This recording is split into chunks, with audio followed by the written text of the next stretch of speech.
हरे कृष्णा।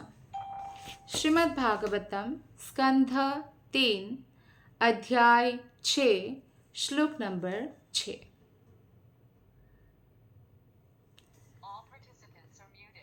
हिरण्मयः स पुरुषः सहस्रपरिवत्सरान् अंडकोशा उवासाप्सु सर्वसत्त्वोपबृंहितः। हिरण्मयः स पुरुषः सहस्रपरिवत्सरान् अंडकोशा उवासाप्सु सर्वसत्त्वोपबृंहितः। अनुवाद और तात्पर्य शिला प्रभुपाद के द्वारा। शिला प्रभुपाद की जय। अनुवाद। विराट पुरुष जो हिरण्मय कहलाते हैं, ब्रह्मांड के जल में 1000 देवी वर्षों तक रहे और सारे जीव उनके साथ शयन करते रहे। शिला प्रभुपाद जी तात्पर्य में उल्लेख करते हैं कि जब श्री भगवान गर्भोदकशाय विष्णु के रूप में प्रत्येक ब्रह्मांड में प्रविष्ट हो गए तो आधा ब्रह्मांड जल से भर गया। भगवान कृष्ण से आगे विस्तार होता है, जैसे कि महाविष्णु का विस्तार होता है। तो महाविष्णु के श्वास छोड़ने से या उनके रोम रोम से अनेकानेक ब्रह्मांड प्रकट होते, भौतिक जगत, भौतिक ब्रह्मांड। और कोई भी ब्रह्मांड, जैसे कोई अंडा है और उसमें आत्मा नहीं है तो उसे अनफर्टिलाइज्ड अंडा कहते हैं, उसमें से बच्चा नहीं हो सकता। तो आत्मा के कारण ही उसमें जीवन आता है, यानी आत्मा के कारण ही वो उसमें चेतना आती है और वो ग्रो करता है। फिर वो एक फिर से जो भी मुर्गी का हो अंडा या किसी का हो बनता है। ठीक उसी प्रकार से जैसे आत्मा के बिना अंडे का कोई वैल्यू नहीं है, ऐसे ही ब्रह्मांड में भी भगवान इसलिए प्रविष्ट हो जाते हैं गर्भोदकशाय विष्णु के रूप में। और इस अभिव्यक्ति के पूर्व तथा ब्रह्मांड के भीतर विष्णु के प्रवेश करने के बाद 1000 देवी वर्षों की अवधि रहता है। 1000 देवी वर्ष, देवी देवताओं का जो साल है और हमारा साल, उसमें अंतर होता है। हमारा एक साल, हमारा 6 महीना देवताओं का 12 घंटा है, तो हमारा एक साल उनका एक दिन होता है। तो इस तरह से जैसे 12 महीने में हमारा एक साल होता है, वैसे उनके भी 12 महीने में होता है। पर जितना ही हम ऊपर के लोक में जाते हैं, टाइम स्पैन डिफरेंट होता है। जैसे ब्रह्मा जी सबसे ज़्यादा उनका समय का जो है वो बहुत बड़ा होता है। तो ऐसे 1000 देवी वर्ष की अवधि की बात यहाँ पे कर रहे हैं। महत्त्व के गर्भ में प्रविष्ट किए गए सारे जीव सभी ब्रह्मांडों में गर्भोदकशाय विष्णु के अवतार के साथ विभाजित हो जाते हैं और वे श्री भगवान के साथ शयन करते रहते हैं। तब तक शयन करते रहते हैं जब तक ब्रह्मा का जन्म नहीं होता, क्योंकि ब्रह्मा को ये कार्यभार सौंपा है भगवान ने। तो ब्रह्मांड के भीतर ब्रह्मा ही प्रथम जीव होते हैं और अन्य सारे देवता तथा जीव उन्हीं से जन्मते हैं। यानी ब्रह्मा जी आके फिर भगवान से मंत्र पाकर दीक्षित होकर, और हम जानते हैं कि भगवान कृष्ण बांसुरी बजाते हैं जिससे गायत्री देवी का उत्पत्ति होता है, जो ब्रह्मा के मुख में प्रविष्ट होते हैं। तो इस प्रकार ब्रह्मा को भगवान ज्ञान देते हैं। ब्रह्मा जी भी तपस्या करते हैं। तो इस तरह से जन्म होता है। और ब्रह्मा के पुत्र ही है मनु, और मनुष्य जाति के मूल पिता मनु को कहा गया है। इसलिए संस्कृत में मानव जाति को कहा जाता है मानुष्य, मतलब मनुष्य, मतलब मनु से जो आए मनुष्य। विभिन्न शारीरिक गुणों वाला मानव विभिन्न ग्रह मंडलों में फैला हुआ है, अलग अलग ग्रह में। ग्रह तक तो छोड़िए, अगर हम सिर्फ पृथ्वी ग्रह की बात करें, पृथ्वी प्लैनेट की, तो इस प्लेनेट के अंदर ही अलग अलग देश के लोग, अलग अलग कलर, अलग अलग बॉडी फीचर्स, हाइट्स, ये सब होता है। फेस अलग अलग लुक होता है, हम पहचान जाते हैं कि कोई जापान से है, कि कोई चाइना से है, कि कोई अफ्रीका से है, कि कोई अमेरिका से है, यूरोपियन है, इंडियन है। हम फेस से समझ जाते हैं। तो इस ग्रह में ही विविध प्रकार के लोग हैं, उनका फूड हैबिट्स अलग है, वो लोग अलग डायलैक्ट्स यानी लैंग्वेजेस यूज़ करते हैं। तो इस प्रकार अलग अलग है। चलिए हम पूरे पृथ्वी का भी नहीं बात करें, अगर भारतवर्ष का ही बात करें तो भी बहुत सारी विविधता है। तो ऐसे अलग अलग ग्रह में अलग अलग प्रकार के जो है मनुष्य रहते हैं। तो शारीरिक गुणों वाला मानव विभिन्न ग्रह मंडलों में फैला हुआ है। तो जैसे 84 लाख योनि में 4 लाख प्रकार के सिर्फ मनुष्य होते हैं। तो ये ब्रह्मांड में विभिन्न ग्रह मंडल है, वहाँ फैला हुआ है, यानी बाकी ग्रहों में भी जीव है। तो ये प्रमाणित होता है।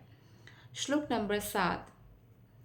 सवे विश्वा सृजं गर्भो देव कर्मात्म शक्तिमान विवाभाजात्मनात्मानम् एकधा दर्शधा त्रिधा।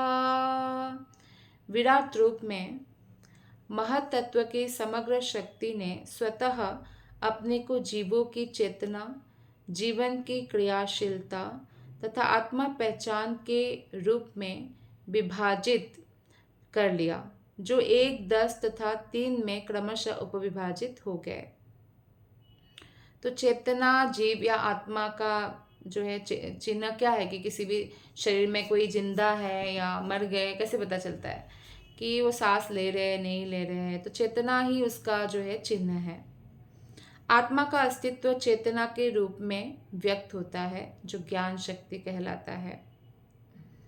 तो इस तरह से जो है हमारे बॉडी के अंदर भी जैसे चेतना का कार्य है प्राण वायु के माध्यम से संपन्न करना हर चीज़ को, तो वो भी हमारे पास जैसे 10 प्रकार की होती है। ये प्राण वायु, प्राण, अपान, उदान, व्यान, समान, नाग, कूर्म, कृंकर, देवदत्त तथा धनंजय के रूप में अलग अलग गुणों वाली भी है। तो ये वायु की बात हो रही है। तो हमारे बॉडी में भी जैसे आध्यात्मिक, जैसे भौतिक वातावरण है, अभी हमें मालूम है कि बहुत सारा पोल्यूशन फैल गया है और प्रदूषण होता है।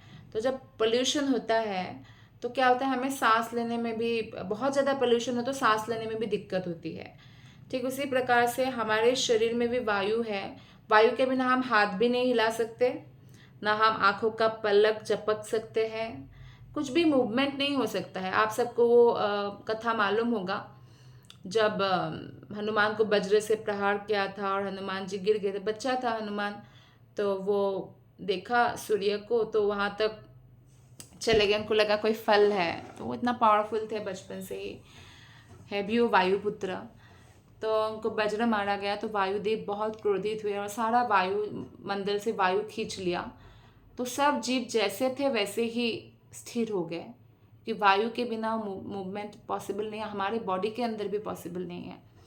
तो बहुत लोग इसलिए निरोगी रहने के लिए प्राणायाम आदि करते हैं। केवल प्राणायाम करके भी शरीर को बहुत लाभ होता है, क्योंकि वो वायु को एक प्रकार से नियमित करते हैं। नियमित करने से बहुत सारी बीमारियां दूर होती हैं। तो ऐसे इसी तरह से जो है हमारे वायु का बहुत बड़ा रोल है हमारे शरीर में। पृथ्वी, जल, अग्नि, वायु, आकाश, इन सब का रोल है, इन सब से हमारा शरीर बना हुआ है। तो आगे श्रील प्रभुपाद जी बोलते हैं, भगवत गीता का 18वें अध्याय का 66 श्लोका का उल्लेख करते हैं। बोलते हैं, सर्वधर्मान परित्यज्य मामेकम शरणं व्रज। यानी भगवान के प्रति समर्पण के बारे में बात करते हैं। जब हम भगवान के प्रति समर्पित होते हैं तो इससे हमारा सर्व कर्म कृत हो जाता है। चेतना के कार्यकलाप को बंद करने का प्रयास मूर्खता है, किंतु भगवान के साथ जुड़कर शुद्ध किया जा सकता है। जैसे हमारे पास आंखें हैं, तो आंखें हैं तो ऑब्वियसली हमारे पास आंखें हैं तो आंखें तो देखेंगी ना, कि हम देखने को रोक दें, ऐसा तो नहीं हो सकता कि हम आँखों को देखने से रोक दें, बहुत मुश्किल है ऐसा। आँखों को बंद करके रखना पड़ेगा, या गांधारी जी की तरह हमें भी कुछ कपड़ा बांधना पड़ेगा। बहुत मुश्किल है कि आंखें ना देखें। कान है तो कान खुला ही रहता है, श्रवण ना करें मुश्किल है।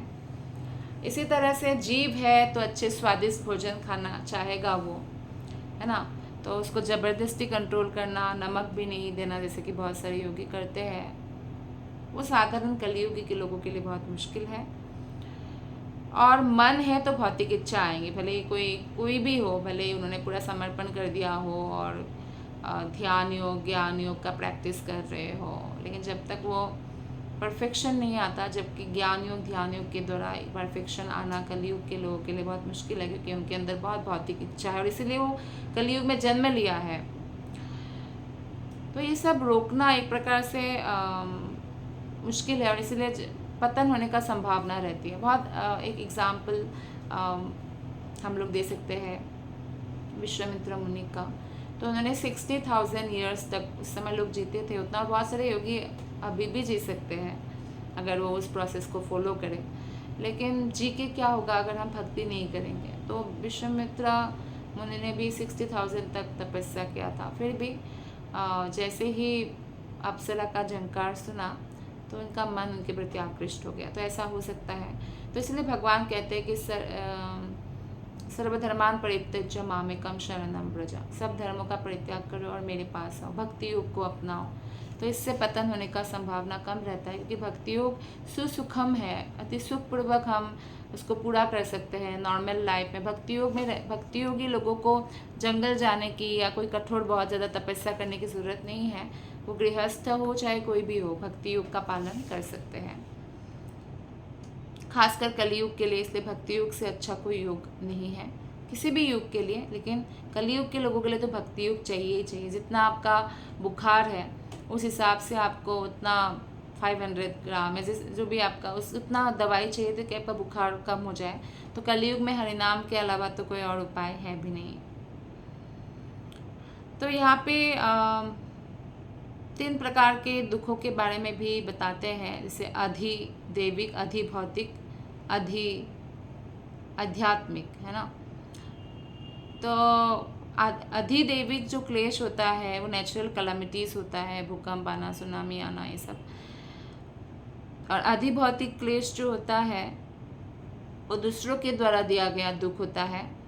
और कई बार आध्यात्मिक है ना, आध्यात्मिक को लोग कंफ्यूज होते हैं कि उसको आध्यात्मिक क्लेश क्यों कहते हैं। आध्यात्मिक का मतलब तो स्पिरिचुअल हुआ, लेकिन संस्कृत में बहुत सारे चीज़ों का मतलब तोड़ के बताया गया। जैसे वो आध्यात्मिक है और ये जैसे ये अधिदैविक, अधिभौतिक, अधिआत्मिक, तो अधिआत्मिक को आध्यात्मिक ऐसा होता है।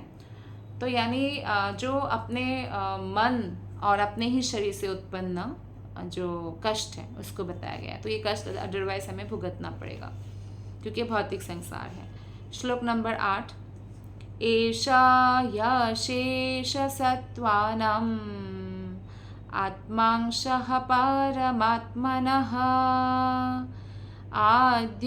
आद्योऽवतारो यत्रासो भूतग्रामो विभाव्यते।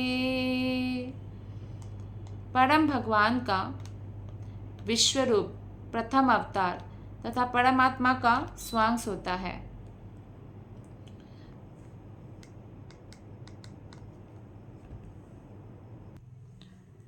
तो विश्वरूप हो चाहे भगवान का अन्य रूप हो, तो भगवान कृष्ण का ही जो है एक्सपेंशन होता है। और इसमें बताया गया है कि परम भगवान का विश्वरूप प्रथम अवतार तथा परमात्मा का स्वांश होता है। वे असंख्य जीवों की आत्मा है और उनमें सामूहिक सृष्टि भूतग्राम टिकी रहती है। तो अतएव कई बार योगीजन जो है जीवों और परमात्मा को एक ही मानते हैं, लेकिन ऐसा नहीं है। परमात्मा भगवान के स्वांश है, जीव भगवान के भिन्नांश हैं। तो कुल मिलाकर प्रत्येक वस्तु भगवान के विराट रूप या विश्व रूप पर ही टिकी रहती है यहाँ पे भौतिक जगत में। और विराट रूप तभी प्रकट होते हैं जब भौतिक जगत प्रकट होता है फिर से। श्लोक नंबर 9। साध्यात्मः साधिदेवच्च साधिभूता इति त्रिधा विराट प्राणो दशविधा एकधा हृदयेन च। विश्वरूप 3, 10 तथा 1 के द्वारा इस अर्थ में प्रस्तुत होता है कि वे श्री भगवान शरीर तथा मन और इंद्रियां है। वही 10 प्रकार की जीवनी शक्ति द्वारा समस्त गतियों की गत्यात्मक शक्ति भी है और वही एक हृदय है जहाँ जीवनी शक्ति सृजित होती है। तो भागवत गीता में भी हमने पढ़ा है 7th चैप्टर में 4 और 5 श्लोका में कि 8 तत्व पृथ्वी जल अग्नि वायु आकाश जिससे हमारा स्थूल शरीर बनता है, और मन बुद्धि अहंकार जिससे हमारा सूक्ष्म शरीर बनता है, इसमें मिथ्या अहंकार है। श्री भगवान की ये कनिष्ठ शक्ति की उत्पात है और कनिष्ठ शक्ति का उपभोग करते दिखाई पड़ने वाले जीव मूलतः श्रेष्ठ शक्ति से अर्थात भगवान की अंतरंग शक्ति से संबंधित है। कनिष्ठा मतलब मतलब ऐसे कनिष्ठा और बरिष्ठ होता है ना, तो बरिष्ठ यानी श्रेष्ठ शक्ति है भगवान की अंतरंगा शक्ति जिससे आध्यात्मिक जगत चलता है, और कनिष्ठा शक्ति है वह भगवान की बहिरंगा शक्ति। तो भौतिक जगत बहिरंगा शक्ति से चलती है। ओके तो शरीर की गतियां सर्वप्रथम हृदय से उत्पन्न होती है और शरीर के सारे कार्यकलाप इंद्रियों द्वारा संभव होते हैं। जो शरीर के भीतर 10 प्रकार की वायु द्वारा शक्ति प्राप्त करती है इंद्रियां। तो 10 प्रकार की वायु का वर्णन श्रील प्रभुपाद ने यहाँ पे इस प्रकार दिया है कि श्वास लेते समय नाक से जो प्रविष्ट होने वाले वायु है वो मुख्य वायु है, प्राण। कोई अगर सांस ही ना ले पाए तो उसका प्राण निकल जाता है। तो इस वायु का नाम है प्राण, जो श्वास लेते हम नाक से श्वास लेते हैं। जो वायु गुदा से बाहर निकलती है उसको अपान कहलाती है। बोलते हैं ना कि मंदिर में हैं आप तो भगवान के सामने या भक्तों के बीच कथा सुन रहे तो अपान वायु त्याग नहीं करना चाहिए, इससे लोगों को डिस्टर्ब हो सकता है। तो ये अपान वायु है जो फार्टिंग कहते हैं। जो वायु उदर के भीतर भोजन को ठीक करती है उसके लिए वायु चाहिए, और जो कभी कभी दकार के रूप में निकलता है, मतलब पेट को ठीक रखते हैं कि हजम हो जाए अच्छे से। और कभी जैसे हम ज़्यादा हमारा जब पेट भर जाता है ना हमें डकार आता है एक्चुअली, तो इससे ज़्यादा और नहीं चाहिए, ये भी एक साइन है।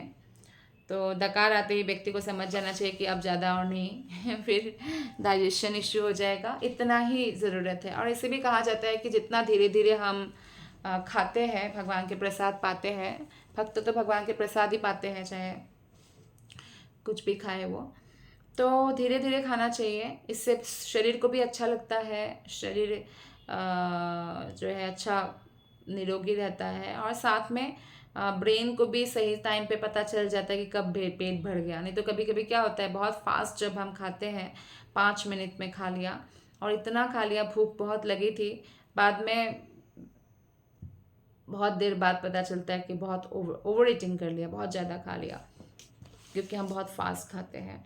तो ये अपान वायु है, अपान वायु है। और अपान वायु जो है वो गुदा से निकलती है, और समान वायु जो है मुंह से दकार के रूप में निकलती है। जो वायु गले से होकर जाती है और जिसके रुकने से दम घुटता है ना, गले में वायु है तो उसको बोलते हैं उदान वायु। जो संपूर्ण वायु पूरे शरीर में चक्कर लगाती रहती है कि सब शरीर का सिस्टम सही है नहीं। देखिए भगवान कितना बड़ा साइंटिस्ट है। तो व्यान वायु कहलाती है। इन 5 वायुओं से भी सूक्ष्म अन्य वायु भी है, इससे भी सूक्ष्म है। जो वायु आँखों के और मुंह के खोलने में सहायक बनते हैं उसको बोलते हैं नाग वायु। जो भूख को बढ़ाती है उसे बोलते हैं क्रिंकर वायु। जो जिसका भूख नहीं लगता है ना तो इसका एक क्रिंकर वायु में गड़बड़ है इसका मतलब। जो वायु संकुचन में सहायक होते हैं वो कुर्म वायु कहलाती है। जो वायु अंगड़ाई लेते समय मुंह फैलाकर, मुंह खोलते हैं ना ऐसे, तो ऐसे विश्राम दिलाती है उसको देवदत्त कहलाती है। और जो वायु संग पोषण में सहायक बनती है उसे धनंजय वायु कहलाती है। तो देखिए कैसे 10 प्रकार के वायु हमारे शरीर को कितना सहायता करते हैं। जो ये सारी वायु हृदय के मध्य से उत्पन्न होती है और हृदय लेकिन एक ही है। यह मध्यवर्ती शक्ति भगवान की श्रेष्ठ शक्ति है। श्री भगवान हृदय के भीतर शरीर के आत्मा के साथ आसीन है। हम भगवान कहाँ है हमारे पूरे बॉडी में? आत्मा कहाँ है? हृदय में है। आत्मा के साथ ही परमात्मा भी आसीन है और आत्मा श्री भगवान के मार्गदर्शन में कार्य करता है। भगवद गीता में इस प्रकार कहा गया है 15वां अध्याय के 15वां श्लोक में, सर्वस्य चाहम हृदि सन्निविष्टो मत्तः स्मृतिर्ज्ञानमपोहनं च वेदेच्छ सर्वैरहमेव वेद्यो वेदान्तकृद्वेदविदेव चाहम्। तो हृदय सन्निविष्टो यानी हृदय में मैं रहता हूँ। कृष्ण कहते सबके हृदय में मैं रहता हूँ और मेरे कारण ही लोगों को चीज़ें याद रहता है या भूल जाता है। मैं ही शक्ति देता हूँ। देखिए भूल जाना भी एक वरदान है, नहीं तो इस मृत्यु लोक में हम किसी ना किसी प्रियजनों को खोते हैं, माता हो, पिता हो, दादा हो, दादी हो। तो फिर अगर भूले ना तो व्यक्ति तो दुखी ही रहेगा। या कितने लोग यहाँ इस जगत में मान सम्मान करने वाले लोग आपको कम मिलेंगे, अपमान करने वाले लोग, बुरा बोलने वाले लोग, बुराई करने वाले लोग और ऐसे लोग या कड़वा बोलने वाले लोग ज़्यादा मिलेंगे। तो ऐसे में हमें ये देखना चाहिए कि अगर हम भूलने की शक्ति ना होता तो हम क्षमा भी नहीं कर पाते लोगों को। तो ये भी एक शक्ति है, भगवान की कृपा ही है। और स्मरण रखने की भी शक्ति भगवान से आती है। और वेदों द्वारा अगर जानने योग्य कोई है वो भगवान ही है और वेदों को देने वाला, वेदांत को रचना करने वाला भी केवल भगवान है। तो यहाँ पे बताया गया है स्मरण करने तथा विस्मरण करने में बद्ध जीव की सहायता करते हैं स्वयं भगवान। यह बद्ध अवस्था जीव द्वारा भगवान की अधीनता की विस्मृति के कारण होती है कि जो हम भी कष्ट भुगत रहे हैं क्योंकि हम भगवान को भूल चुके हैं कई जन्मों से। जो व्यक्ति भगवान को भुलाए रखना चाहता है उसकी श्री भगवान जन्म जन्मांतर भुलवाए रखने में सहायता भी करते हैं। किंतु जो व्यक्ति भगवत भक्त की संगति पर उनका स्मरण करता है तो भगवान उनको अधिकाधिक सहायता करते हैं, बुद्धि देते हैं कि भगवत भक्तों के साथ रहे। इस तरह बद्धात्मा अंततो गत्वा भगवत धाम वापस जा सकता है, मुक्त हो सकता है। भगवत गीता में भी चतुर्श्लोक की भगवत गीता है, 4 श्लोक महत्वपूर्ण है। उसमें से एक श्लोक है 10वें अध्याय के 10वां श्लोक, तेषां सततयुक्तानां भजतां प्रीतिपूर्वकं ददामि बुद्धियोगं तं येन मामुपयान्ति ते। आत्म साक्षात्कार की बुद्धियोग विधि जिसमें बुद्धि मन से परे होती है, अर्थात भक्ति में सेवा की विधि से ही एकमात्र ऐसी विधि है जो भौतिक जगत में जीव को भौतिक बंधन की अवस्था से ऊपर उठा सकते हैं। तो भगवान इसमें कहते हैं ददामी बुद्धि योगम तम, उसको मैं बुद्धि देता हूँ, हेल्प करता हूँ जो मेरे पास आना चाहता है। तो ऐसे लोगों से मिलवाते हैं भगवान हमें ताकि हमारे हृदय में श्रद्धा बढ़े ना घटे। और जब हम कोई अपराध करते हैं तो ऐसे लोगों से मिलवाते हैं ताकि हमारा पतन हो जाए। क्यों? क्योंकि अपराध करने वाले भगवान को पसंद नहीं है। क्योंकि भगवान ने हमें क्या दिया है? मनुष्य है हम, तो मनुष्य को भगवान ने बुद्धि दिया है और बुद्धि के बल पर हम सहन कर सकते हैं चीज़ों को, अगर हम अपने इमोशंस पर कंट्रोल करें तो। ओके, तो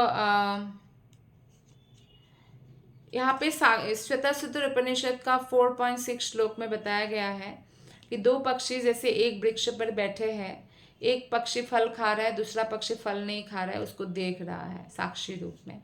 वैसे ही इसी शरीर रूपी वृक्ष में 2 पक्षी है, एक आत्मा परमात्मा, दोनों हृदय में बैठे हुए हैं। आत्मा पाप पुण्य का फल भोग करता है और परमात्मा उसे साक्षी रूप में देखते हैं। और आत्मा जैसे जैसे इच्छा करते हैं भगवान उनकी मनोकामना पूर्ण करते हैं। अगर वो भगवान को भूल जाना चाहते हैं तो भूलवा देते हैं। अगर भगवान कृष्ण को छोड़ के किसी देवता की पूजा करना चाहते हैं तो उनके प्रति श्रद्धा देते हैं। लेकिन अगर वो भगवान के पास आना चाहते हैं, वो साक्षी पक्षी यानी परमात्मा वेट करते हैं कि कब ये मेरी ओर मुड़ेगा, कब ये भगवत धाम वापस आएगा, क्योंकि वही हमारे असली पिता है। इसलिए 10वां श्लोक हम अब पढ़ते हैं। स्मरन् विश्वासृजामीशो विज्ञापितम् अधोक्षजः विराजमातपत्स्वेन तेजसेशं विवृत्तये।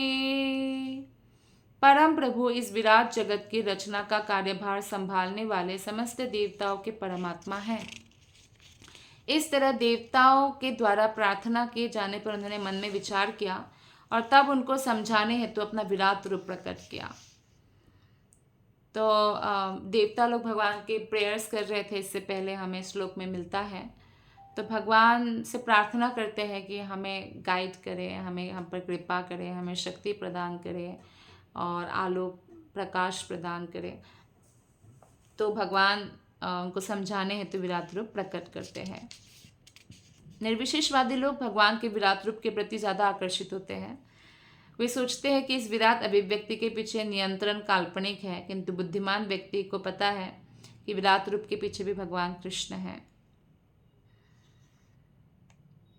तो जीवात्मा के बिना कोई भी भौतिक शरीर अपने आप आकार धारण नहीं कर सकता है।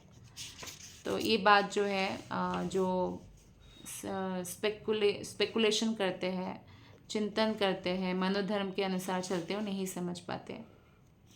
ये जो विराट ब्रह्मांड जो हमें दिखता है, हमें तो सिर्फ पृथ्वी लोक में थोड़ी चीज़ें ही दिखता है, लेकिन ये विराट ब्रह्मांड है, ये धीरे धीरे विकसित हुआ है। जैसे कोई शिशु है, बच्चा है, माँ के गर्भ में विकसित होता है, वैसे विकसित हुआ है। अतः ये धारणा कि ब्रह्मांड के भीतर दिव्यता प्रकाश करती है, ये तर्क संगत है।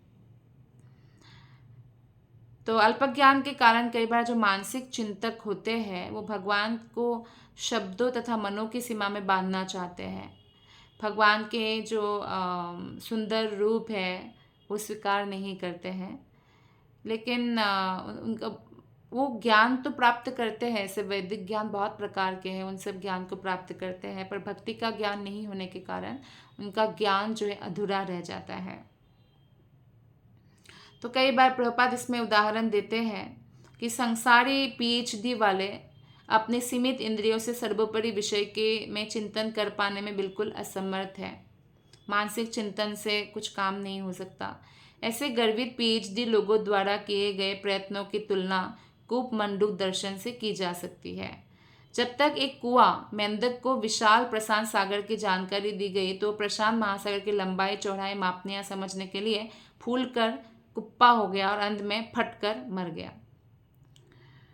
तो PhD उपाधि का अर्थ प्लग डिपार्टमेंट अर्थात कृषि विभाग भी किया जा सकता है। यह उपाधि धान के खेतों को जोतने वालों के निमित्त है। धान के खेतों को जोतने वालों के द्वारा विराट जगत को तथा ऐसे अद्भुत कार्य के पीछे कारण को समझने के प्रयास तुलना ये कुएं के मेंढक से किया जा सकता है। मतलब कहने का मतलब है कि कोई भले PhD करे, बड़े साइंटिस्ट भी बन जाए, लेकिन वो भगवान का जो ये विशाल ब्रह्मांड है और ऐसे अनंत कोटि ब्रह्मांड है और उसके ऊपर अनंत वैकुंठ है, उसका वो कल्पना नहीं कर सकता है सोच कि बहुत सारे जो है वो लोग एज्यूम करते हैं चीज़ों को और बाद में वो गलत साबित हो जाता है। जैसे पहले साइंटिस्ट ने एज्यूम किया कि